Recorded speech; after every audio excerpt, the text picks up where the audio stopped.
With Scream 7 being officially out in theaters now and having possibly the worst reviews in the entire franchise, I think it's time to go back and rank all 7 Scream movies from the worst to the best and see where Scream 7 lands on that ranking. Let's get into it. So, starting off with my least favorite, coming in at number 7, Scream 3. This movie isn't bad, it's entirely watchable, but I just think that it has possibly the weakest side characters of any movie in the Scream franchise. It has the worst Ghostface reveal, except for something else that we will get into later on in this ranking. But this is, yeah, definitely the second worst Ghostface reveal. I think that the pacing towards the last half was a little bit too fast, but the pacing in the first half was a little bit too slow. So pacing all around, very spotty, very bad. But aside from that, getting on to some of the things that are good, I think that some of the kills are at least half decent. They're not awful. But I think just a lot of the stuff that happens in this movie felt a little bit unrealistic, like the Ghostface voice changer. In the first movie, it sounded pretty good over the phone, but in real life, it sounded terrible, and it could only clone one voice. But in real life and over the phone, it perfectly replicates any voice of any character, just so that they can get people where they want them. And I think that was just a little bit of a trick to get away with some lazy writing there. And I know a lot of people can agree with that.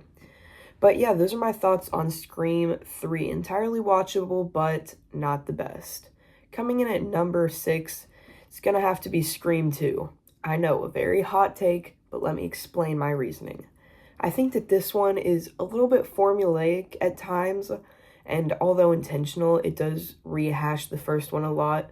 And I can see how some people would like that. It's having more meta commentary on sequels with how they're always rehashing the original one. And I think in some instances that could work, but that first half of this movie, man, it was boring. Nothing really happened that caught my attention except Randy's death. And then the second half, I will admit, got pretty good, and I was intrigued with the mystery going on. And then the Ghostface reveal, while again formulaic and kind of stereotypical, I think that it was pretty well done, and definitely not the worst Ghostface reveal in the entire franchise. Because, yeah, some of the ones later on are not good. Even though these movies are higher up on the list, they have pretty bad Ghostface reveals. But coming in at number 5, Scream 5. Now, I can understand why some people might put this very high up on their list, but for me, I just think that first half really kind of dragged along and didn't do anything to make me like it, or the characters in general. But I think whenever it got on to Judy Hicks and Wes Hicks' death, that's when the movie started to pick up, and it started gaining momentum, and it got me a little bit intrigued. And although the killer reveals were a little bit predictable, I think that for the most part, that second half was amazing and really blew me away with how good it was compared to the first half. But yeah, I think that all in all, Scream 5, or Scream 2022, whatever you want to call it, was a decent watch and another big jump in quality from Scream 2. Now, getting on to my 4th place, Scream 4, I think that this movie was pretty good and definitely better than Scream 2022 because the first half was actually good. But I think that whenever it got onto the Ghostface reveal, that was the main part that brought it down for me. Is that the concept of having Sydney's cousin get revealed as the Ghostface is good. The execution, not so much. The actor for Jill Roberts, I don't know her name, but she was pretty good throughout the movie. And then when it got onto the Ghostface reveal, she was just not good. I don't know what it was, but something just felt off about her whenever she was being Ghostface. Like, she didn't really sell that transition, if it makes sense. But I think that final fight was pretty good, and honestly, the movie should have ended with Jill ending up winning, because I would have really liked to see how that new trilogy would pan out with us knowing the Ghostface, the entire trilogy, and just her being the big looming threat that they have to defeat by the 6th movie. I just thought that would be a really cool idea. It's kind of sad that we didn't end up getting to see that. But aside from that, I think this is another great watch. Pretty good movie. Okay, this is a very, very controversial one. Coming in at number 3, Scream 7. So let me explain my reasoning before I get on to some of the things that brought this movie down. So I'm gonna say the good parts about this movie were the first 30 minutes in general. Whenever that opening scene was happening, and then like McKenna Grace's death on the stage with the harness, all that stuff was amazing. I loved it.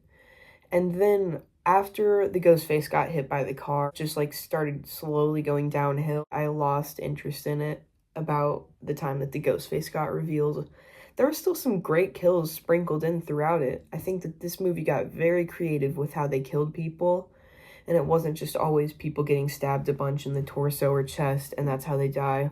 Like, yeah, there was one or two kills of that in this movie, but to give you an idea of how crazy the stuff was in this movie, there's a kill where this guy just, like, got his head put on a tap spike, and his head leaned forward, and a bunch of beer and blood started spewing out of it, and it was crazy. I loved that part. Me and my brother were in the theaters, and we were just turning and looking at each other. Like, yeah, we're going crazy that time. But yeah, I think the Ghostface reveal is by far the worst in the franchise. I can at least agree with people on that one. Ghostface reveal was terrible. Jessica got maybe 2 scenes. Her character was very underdeveloped. And Marco literally had 1 scene before he got revealed as the Ghostface. Or at least that's the only scene I remember of him. He was such a forgettable character. And Carl, the other guy, he was the one that got hit by the car.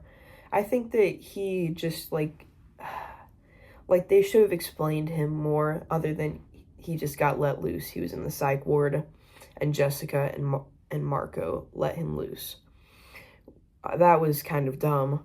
I didn't like any of the Ghostface reveals, and I really thought whenever Marco or Carl got hit by that car, that the entire movie they were just kind of like slowly unraveling the mystery of him, and then that's when they would get to the Ghostface reveal and learn what really happened. But no, that's all we get to know about him, is that he was released from the psych ward by Marco and Jessica, and that's it. So yeah, I'd say Scream 7, a good sequel, but it really drops the ball on that Ghostface reveal. Coming in at number 2, Scream 6. Ooh, this is the best sequel in the entire franchise. I don't think any other sequel is going to top it, especially after the quality of Scream 7 with the Ghostface reveal. I just don't think that anything can top that New York setting. That was such a good setting. The cast were so good in this one.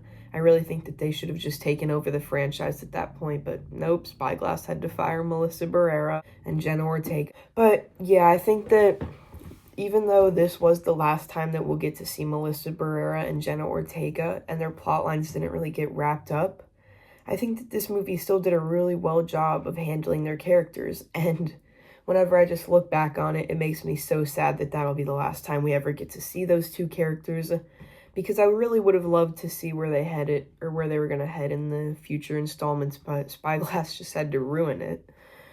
But aside from that, I think that Scream 6 is a really decent sequel with some great sequences like the ladder part, the bodega sequence, the train, and then unfortunately we get to the Ghostface reveal and it's just not up to the standard that the rest of the movie was. But aside from that, it's a good movie. I love it. It's so enjoyable. I've watched it at least 3 times now in the past few months, and I just have a great time with it every time. Coming in at number 1, is this a surprise to anybody? The OG Scream, by far. I know I was just raving about how good Scream 6 was, but this original Scream movie is just on a different level. If you know, you know. It's a beyond quotable movie. Do you like scary movies? It has so many well-done sequences, especially that opening scene. It's terrifying how realistic and scary that was. I loved it. I don't think that any opening scene in horror can top this. And if we're being honest, I think that this is probably my favorite out of any horror movie that I've seen so far. Of course, I haven't seen a lot of scary movies, but this is probably my favorite out of all the ones I've seen so far. But yeah, that has been my ranking of all 7 Scream movies. Let me know what you think, and I will see you guys in the next one.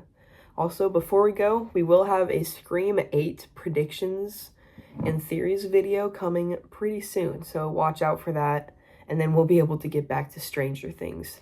Yay. I'll see you guys in the next one.